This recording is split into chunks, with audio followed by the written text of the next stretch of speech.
97 days.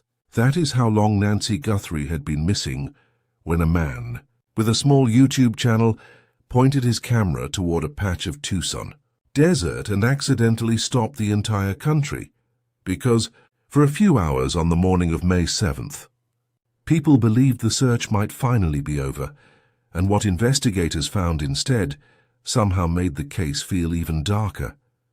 The object sticking out of the dirt near North Craycroft Road looked unmistakable. Pale, curved, human, the live streamer who found it, Halleck Weissapol of AJW News, froze when he saw it.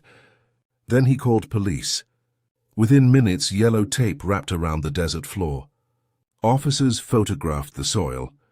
Reporters rushed toward the scene.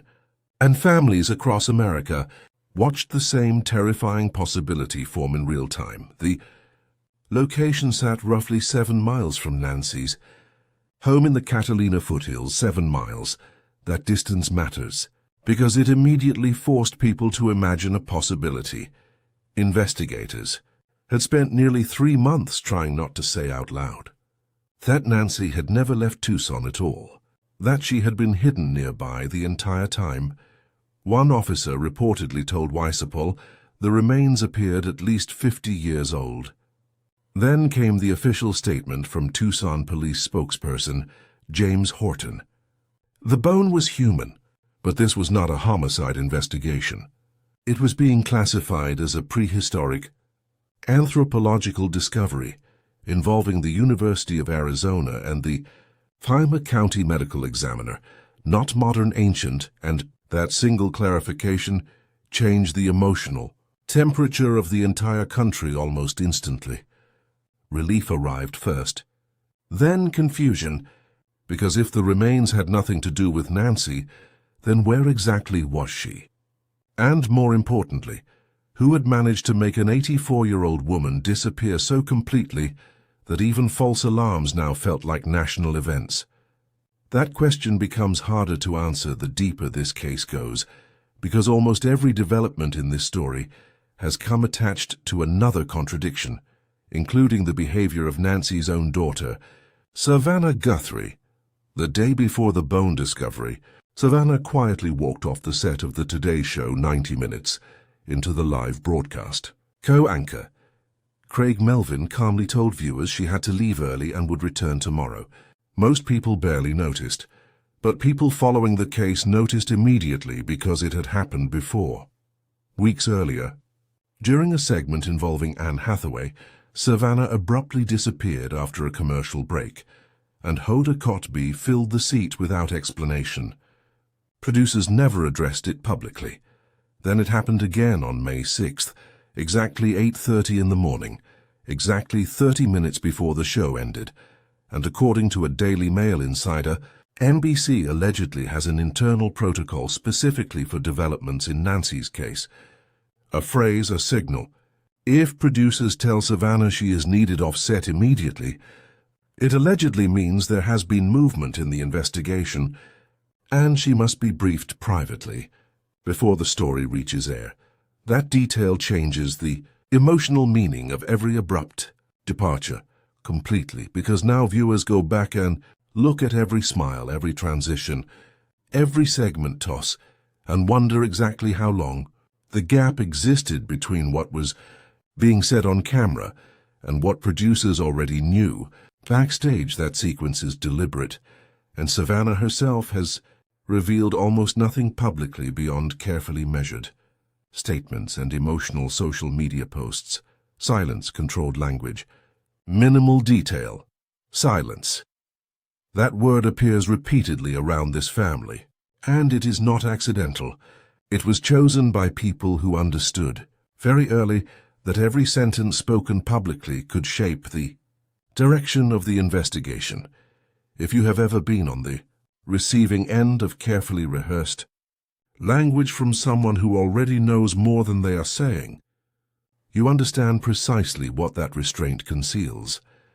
And while television viewers tried to decode Savannah's exits, criminal profilers were quietly building a theory that made the entire case feel less like a disappearance and more like an operation.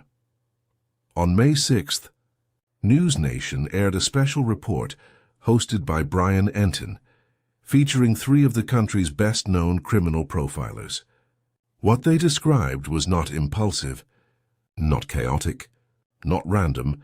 Planned. Dr. Ann Burgess, one of the original architects behind the FBI Behavioral Science Unit, focused on the masked man captured on Nancy's doorbell camera. The footage lasts only seconds, but Burgess noticed something chilling. She suggested the man on camera may himself have been disposable. The boss, that was the phrase she used when asked who might have eliminated the operative afterward. The boss, and that word matters because it reframes the masked man entirely, not as the mastermind, as labor, temporary labor.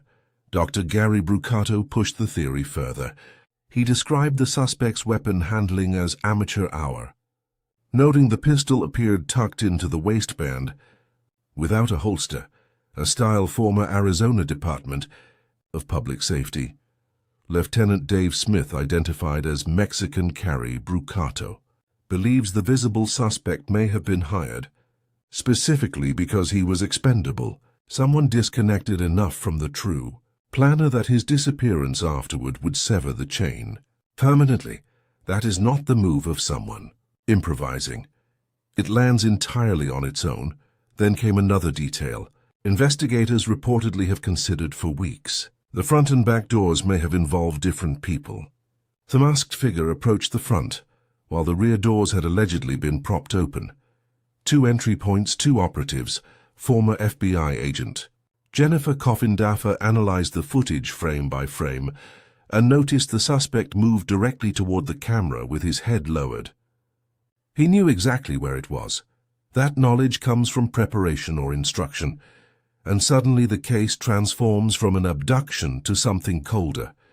Coordinated surveillance, advanced knowledge of the property, assigned roles, escape planning, which in retrospect makes another detail read very differently. The FBI's reported frustration with the local investigation, because while profilers discussed hired operatives on national television, FBI Director Kash Patel publicly claimed the Bureau had effectively been sidelined during the most critical period of the case, the first 48 hours.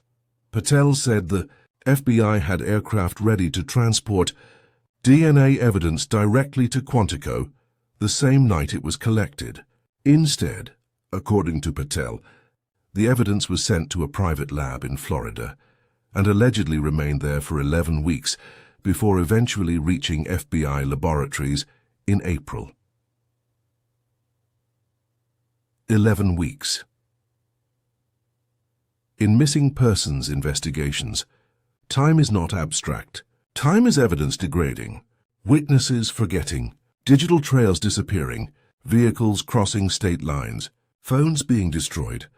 Sheriff Chris Nanos denied wrongdoing and insisted coordination with federal authorities began promptly.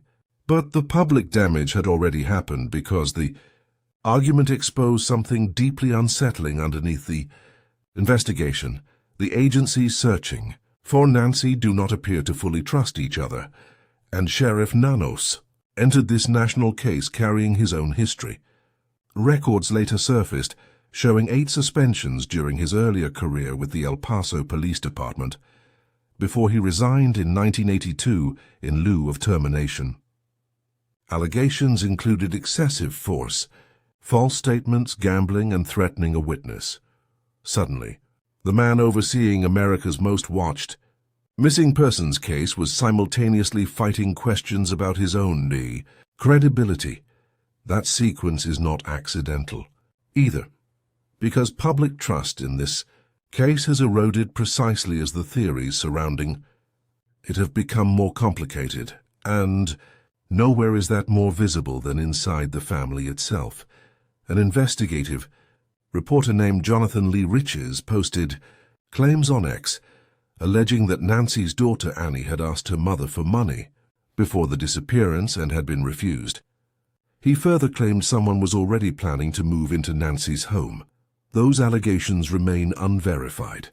That distinction matters But once accusations like that enter public conversation, they alter perception permanently.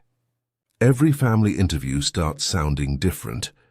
Every public statement gains subtext people may or may not deserve. Then former News Nation host Ashley Banfield publicly suggested Annie's husband, Tommaso Cioni, deserved scrutiny because he was the last known person to see Nancy alive.